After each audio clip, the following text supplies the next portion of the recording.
Hello. आज हम class 10th की विज्ञान की डेस्क वर्क आज करेंगे। इसमें देखो खंड ब लिखा हुआ है। लिखा हुआ है कि भोजन के पाचन में लार की क्या भूमिका है। लार की क्या भूमिका हो सकती है। तो ये क्या करता है, यह भोजन को गीला और चिकना करती है, जिससे भोजन को चबाने और निगलने में आसानी होती है। ठीक है, मुँह में लार बनती है तो वो क्या करती है, भोजन गीला और चिकना करती है। फिर दूसरा यहाँ इम्पोर्टेंट है कि लार में उपस्थित क्या टाइलिन विकर भोजन की मंड को माल्टोस शर्करा में बदलता है। यानी भोजन जो किया था वो मंड को माल्टोस शर्करा में बदलता है, शर्करा में। तो लार क्या करती है, लार के अंदर एक कौन सा एक होता है टाइलिन किस में बनता है, माल्टोस में बदलता है। लार में उपस्थित लाइजोजाइम, ये ध्यान देखना, एक लाइजोसोम अलग होता है, इसमें कौन सा लाइजोजाइम जीवाणु है।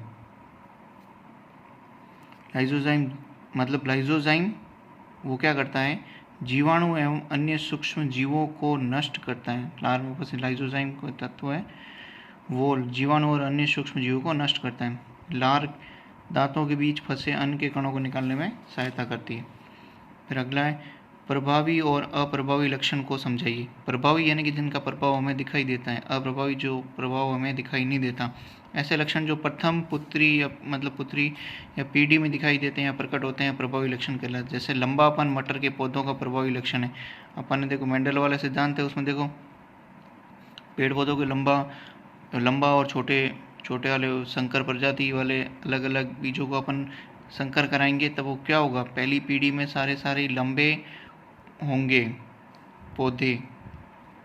दूसरा अप्रभावी, ऐसे लक्षण जो प्रथम पीढ़ी में छिपे रहते हैं अप्रभावी लक्षण कहते हैं। जैसे बोनापन मटर के पौधों का अप्रभावी लक्षण है, यानी कि उसमें करते हैं ना मतलब एक बड़ा और एक छोटा हो जाएगा, तो बड़ा वाला किसमें हो गया, प्रभावी वाला दिखता है, प्रभावी लक्षण दिखता है, और अप्रभावी यानी कि छोटा साथ में होता है परंतु हमें दिखाई नहीं देता, तो अप्रभावी लक्षण। फिर एक संकर और द्विसंकर प्ररूप में लक्षण प्ररूप अनुपात लिखिए। ये इंपॉर्टेंट है, ध्यान देना। ये भी मेंडल के ही मटर वाले सिद्धांत के ऊपर आधारित है। इसमें क्या है, एक संकर और द्विसंकर प्ररूप लक्षण प्ररूप अनुपात निम्न है। एक संकर यानी कि ये पहली संतति हो के जब द्वितीय पीढ़ी में करेंगे तो क्या हो जाएगा, 3 बार कैसे देखेंगे हम, प्रभावी लक्षण के रूप में बड़े मतलब लंबाई वाले दिखेंगे, और एक हमें कैसे दिखाई देगा, छोटा वाला। मतलब मटर का एक पौधा हमें कैसे दिखेगा, 3 तो लंबे दिखेंगे, एक छोटा होना पैदा होगा वो पौधा। और द्विसंकर में हम क्या कर देंगे, जैसे वो उसमें लिखा था मतलब राउंड और येलो और येलो वाला ऐसा, तो उसमें अपन क्या करेंगे, उसका अनुपात 9 3 3 1 9 3 3 1 याद रखें। फिर अगर जैव निम्नीकरण किसे कहते हैं, जैव निम्नीकरण पदार्थ वे पदार्थ होते हैं जो जैविक प्रक्रम द्वारा अपघटित हो जाते हैं। निम्न करना, जैव देखो जीवित है, कोई जीव है, उसको निम्न करना, निम्न कैसे करना, वे पदार्थ होते हैं जो जैविक प्रक्रम द्वारा अपघटित होते हैं, मतलब तोड़ दिए जाते हैं छोटे छोटे भागों में। ये केवल मात्रात्मक रूप में अधिक हो जाने पर ही प्रदूषकों की भांति व्यवहार करते हैं। यानी कि ये क्या होते हैं, जैव निम्नीकरण छोटे छोटे भागों में टूट जाते हैं, जरूरी है, पर ये क्या बहुत ज़्यादा कब हो जाते हैं, उनकी मात्रा बहुत ज़्यादा बढ़ जाती है, तब ये प्रदूषण के कारण कहलाते जाते हैं। अब यह है कि प्रकाश के अपवर्तन के नियम लिखिए। अपवर्तन यानी रिफ्रैक्शन यानी कि प्रकाश का आना और यहाँ चले जाना। तो ये जो मतलब यहाँ ये सतह है, इस सतह से टकराएंगे, वापस इस सतह की तरफ निकल जाएंगे। तो अपवर्तन के नियम क्या होते हैं, देखो आपतित किरण ये आ रही है, इसके ऊपर गिरी है किरण, एवं आपतित किरण अपवर्तित किरण और दोनों माध्यमों को पृथक करने वाले पृष्ठ के आपतन बिंदु पर अभिलंब सभी एक ही तल पे होते हैं। अभिलंब ये लंब बन रहा है इनके ऊपर, ये सब क्या हो रहा है, एक ही तल पे होते हैं। ठीक है, फिर आएगी प्रकाश के किसी निश्चित रंग और निश्चित माध्यमों के युग्म के लिए आपतन कोण की ज्या मतलब सिन तथा अपवर्तन कोण की ज्या का अनुपात स्थिर होता है। इस नियम को स्नेल का अपवर्तन का नियम भी कहते हैं। तो स्नेल का नियम अपवर्तन ये कहते हैं, जितनी मात्रा में आपतित किरण आई और यहाँ जो अपवर्तन कोण बनेगा, ये भी कोण बना है और ये भी कोण बना है, तो ये दोनों कितना होगा, हमेशा बराबर होगा। इसको क्या बोलते हैं, स्नेल का अपवर्तन का नियम। ये सत्य है, ये भी कोण बराबर, ये भी कोण बराबर। ये आपतन किरण वाला है, ये परावर्तन जिसको अपवर्तन, इसको आई बोल दिया जाता है आपतन, और ये रिफ्रैक्शन वाला अपवर्तन कोण। तो साइन आई बटा साइन आर स्थिरांक बराबर हो गया। इस स्थिरांक के मान को दूसरे माध्यम का पहला माध्यम के सापेक्ष अपवर्तनांक कहते हैं। ठीक, यदि 2 ओम, 3 ओम और 6 ओम के 3 प्रतिरोधकों को पार्श्व क्रम में संयोजित किया जाता है तो संयोजन के तुल्य प्रतिरोध की गणना कीजिए। तो कि देखो, रेजिस्टेंट पहला है, प्रतिरोधक 2 ओम का, तो इनको पार्श्व क्रम में रखेंगे तब क्या करेंगे आप लोग, इतना याद रखो, 1/R1, 1/R2, 1 मतलब नीचे हो जाएगा 1 प्लस ऊपर, तो 1/R, तो पहले का मान कितना 2 दे रखा है, प्लस 1/3, 1/6 बराबर क्या हो गया, तीनों का लसअप लिया 6 आ गया। तो इसमें देखो 3 2 में से कटे 3 बार गया, फिर 3 से 2 बार, और 6 में कितना और 1, तो 6/1 1 हो गया। अतः तुल्य प्रतिरोधक कितना हुआ, 1 ओम। विद्युत परिपत्र के लिए ओम का नियम लिखिए। ये इंपॉर्टेंट क्वेश्चन है, इसको ध्यान से देखना। इसके लिए आवश्यक सूत्र भी लिखिए। अब ओम कौन से एक वैज्ञानिक थे, कहाँ के थे, जर्मनी के, जॉर्ज साइमन ओम। कब इन्होंने 1827 में यह बताया कि किसी धातु के तार में प्रवाहित होने वाली विद्युत धारा, जैसे ये देखो ये वायर है, ये तार है, मतलब चार्ज चल रही है, ये करंट इसमें दौड़ रहा है, ये देखो करंट दिखता है ना, ये वाला, ये धारा, विभवांतर मतलब अंतर इन दोनों के बीच में।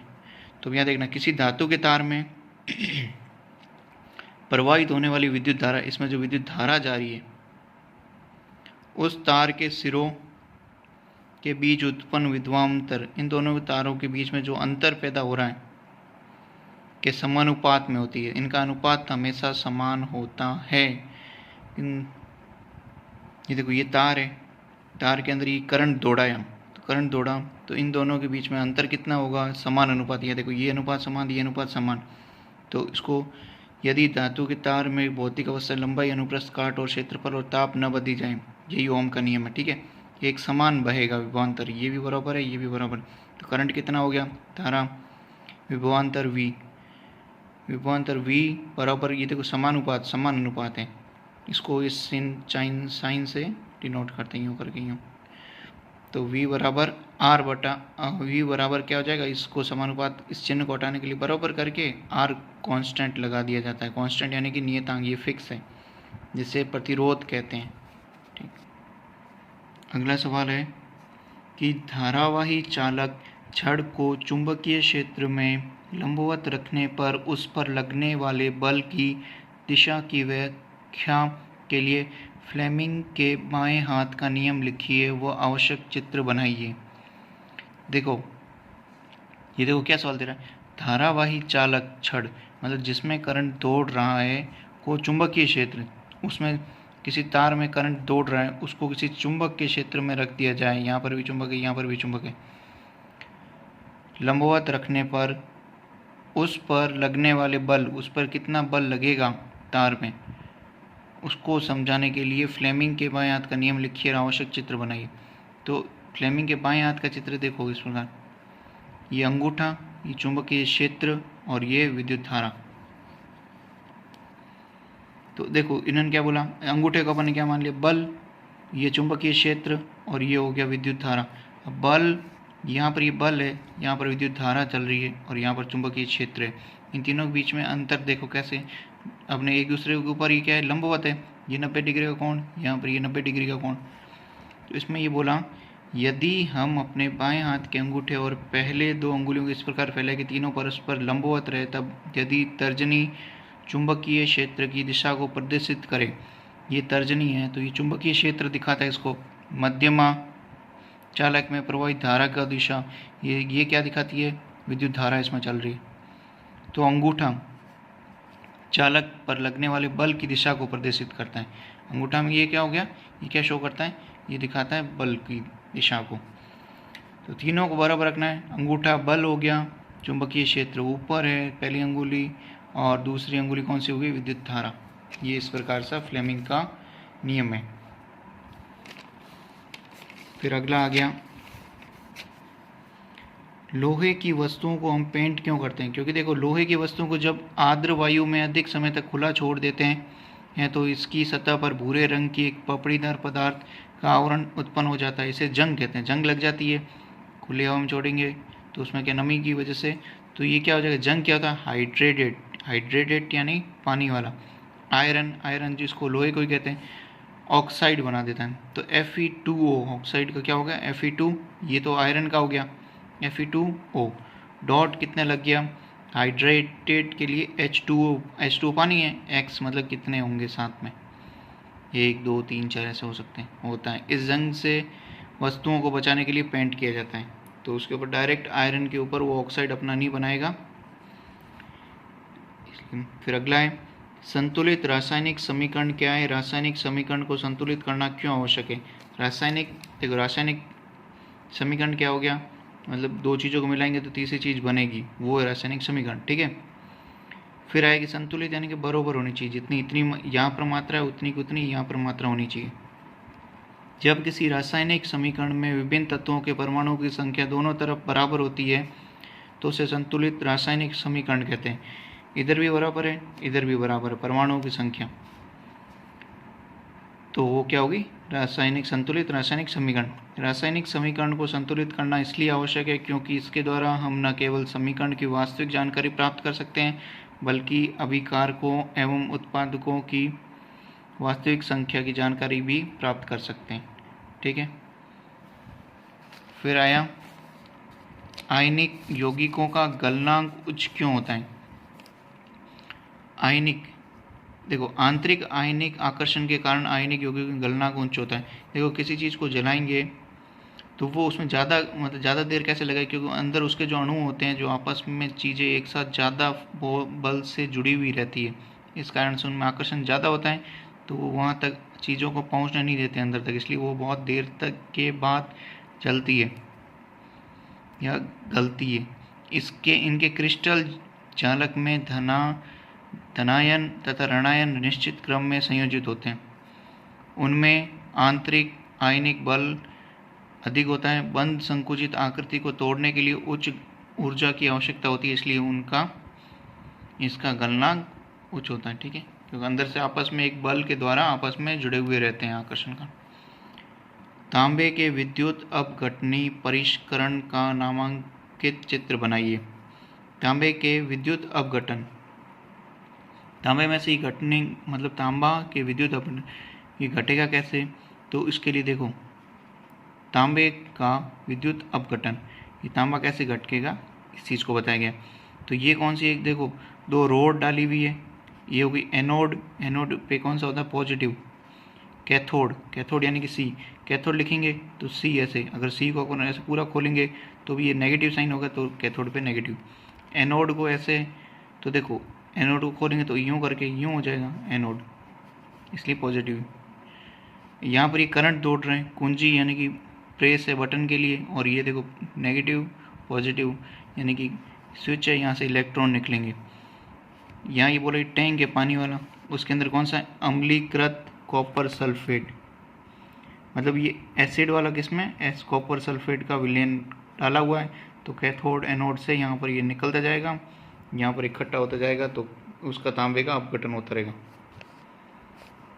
फिर आया, प्रयोग द्वारा समझाइए कि धातु ऊष्मा के संचालक होते हैं।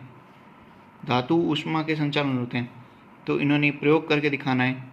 जैसे एल्यूमिनियम का कॉपर का तार लीजिए, एल्यूमिनियम या कॉपर का तार लिया, ये तार ले लिया अपन ने एल्यूमिनियम का तार या कॉपर का, क्लैंप की मदद से, यहाँ पर क्लैंप की मदद से इस तार के स्टैंड को बांध दीजिए, बांध दिया मतलब क्लिप ले लो, क्लिप की वजह से क्लिप के साथ इसको बांध दीजिए। तार के खुले सिरे, ये तार का खुला हुआ सिरा यहाँ पे आगे पर मोम का उपयोग कर एक पिन चिपका दीजिए, मोम के साथ में पिन चिपका दी, क्या हुआ फिर आएगी स्पिरिट लैंप, मोमबत्ती या बर्नर से क्लैंप के निकट तार को गर्म कीजिए। फिर यहाँ पर ये लैंप था, इसके यहाँ पर गर्म कीजिए, इसको गर्म करा। थोड़ी देर बाद अपने प्रेक्षणों का लिखिए, अपने ध्यान दिया, ऑब्जर्व किया। उपरोक्त क्रियाकलाप से पता चलता है कि धातु ऊष्मा के सुचालक है। चूंकि धातु द्रवित नहीं होता है अतः इसका गलनांक बहुत अधिक होता है। सिल्वर तथा कॉपर ऊष्मा के अच्छे चालक होते हैं, इनकी तुलना में लेड और मरकरी ऊष्मा के कुचालक है। यहाँ पर ने मोम लगाया था, मोम आप इसमें ये लगेगी ऊष्मा तो ये पिघल जाएगा, परंतु जो वो तार था किसका, एल्यूमिनियम का और कॉपर का, वो नहीं गलता है या गर्म होता है, मतलब गलता नहीं है। तो अपन को क्या पता चला कि वो ऊष्मा के अच्छे सुचालक हैं। ओके, खंड स करते हैं।